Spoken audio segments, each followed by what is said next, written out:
नमस्कार. देशभरात खळबळ उडवून देणाऱ्या नीट पेपर प्रकरणाने आता एक नवीन आणि धक्कादायक वळण घेतलं आहे. या प्रकरणाचे धागेदोरे थेट महाराष्ट्रात येऊन पोचले आहेत. पुणे, नांदेड आणि लातूरमध्ये सीबीआयची मोठी कारवाई सुरू झाली. विशेष म्हणजे या कारवाईत लातूरमधील प्रसिद्ध आरसीसी क्लासेसचे संचालक शिवराज मोटेगावकर यांना अटक करण्यात आल्याने शिक्षण क्षेत्रात मोठी खळबळ उडाली आहे. लातूर म्हणजे लातूर पॅटर्नसाठी ओळखले जाणारं शहर. इथूनच हजारो विद्यार्थी डॉक्टर आणि इंजिनियर होण्यासाठी तयारी करतात. या शहरात आरसीसी क्लासेसने गेल्या काही वर्षात स्वतःची एक वेगळी ओळख निर्माण केली होती. नीट आणि जेईई सारख्या स्पर्धा परीक्षांसाठी विश्वासार्ह नाव म्हणून आरसीसीकडे पाहिलं जात होतं.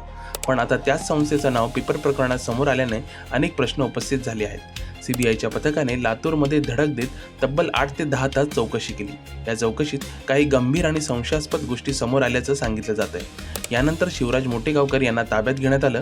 तपासादरम्यान एक धक्कादायक दावा समोर आला आहे. आरसीसीच्या गेस पेपरमधील तब्बल 42 प्रश्न थेट नीट परीक्षेत आल्याची चर्चा रंगली आहे. हा दावा खरा असेल तर या प्रकरणाची व्याप्ती किती मोठी आहे याची कल्पना येते.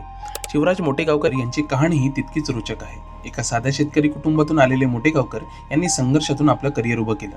शिक्षणासाठी त्यांनी अनेक अडचणींना सामोरं जात लातूरमध्ये आपलं स्थान निर्माण केलं. सुरुवातीला होम ट्युशनपासून त्यांनी आपला प्रवास सुरू केला. त्यानंतर कॉलेजमध्ये प्राध्यापक म्हणून काम करत त्यांनी हळूहळू खाजगी शिकवणी सुरू केली.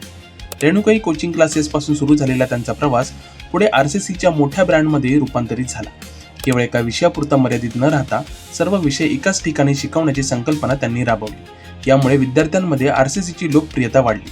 गेल्या 2 दशकात आरसीसीने महाराष्ट्रभर मोठं नेटवर्क उभं केलं. लातूर, नांदेड, पुणे, छत्रपती संभाजीनगर अशा अनेक शहरांमध्ये शाखा सुरू झाल्या. कोरोना काळात ऑनलाईन शिक्षणाचा फायदा घेत आरसीसीने आणखी विस्तार केला. आक्रमक जाहिराती, निकालांचे दावे आणि मोठ्या प्रमाणात विद्यार्थ्यांचा प्रतिसाद यामुळे या संस्थेची उलाढाल कोट्यावधींमध्ये गेल्याची चर्चा होती. नीटमध्ये टॉपर देण्याचे दावे करत आरसीसीने स्वतःला एक मजबूत ब्रँड बनवला. मात्र आता या सर्व यशामागे काही वेगळे चित्र आहे का असा प्रश्न उपस्थित होतो. नीट पेपर प्रकरणात आरसीसीचे नाव समोर आल्याने केवळ एका संस्थेवर नाही तर संपूर्ण कोचिंग इंडस्ट्रीवरच प्रश्नचिन्ह निर्माण झालं आहे. सीबीआय सध्या या प्रकरणाचा सखोल तपास करत आहे. नेमकं किती विद्यार्थ्यांपर्यंत प्रश्नपत्रिका पोहोचली, या रॅकेटमध्ये आणखी कोण सहभागी आहेत आणि यामागे किती मोठं नेटवर्क काम करत होतं, या सगळ्या प्रश्नांची उत्तरं शोधण्याचा प्रयत्न सुरू आहे. या प्रकरणामुळे विद्यार्थ्यांमध्ये आणि पालकांमध्ये प्रचंड अस्वस्थता निर्माण झाली आहे. लाखो विद्यार्थी मेहनत करून परीक्षा देतात, पण जर अशा प्रकारे पेपर लीक होत असतील तर त्यांच्या मेहनतीचं काय, हा प्रश्न आता सगळ्यांसमोर उभा राहिला आहे. दरम्यान या प्रकरणात आणखी मोठे खुलासे होण्याची शक्यता वर्तवली जाते. सीबीआयची कारवाई अजून सुरू आहे आणि पुढील काही दिवसात या प्रकरणात आणखी मोठी नावं समोर येऊ शकतात. एक गोष्ट मात्र निश्चित आहे, नीट पेपर प्रकरण आता फक्त एक साधा घोटाळा राहिलेला नाही.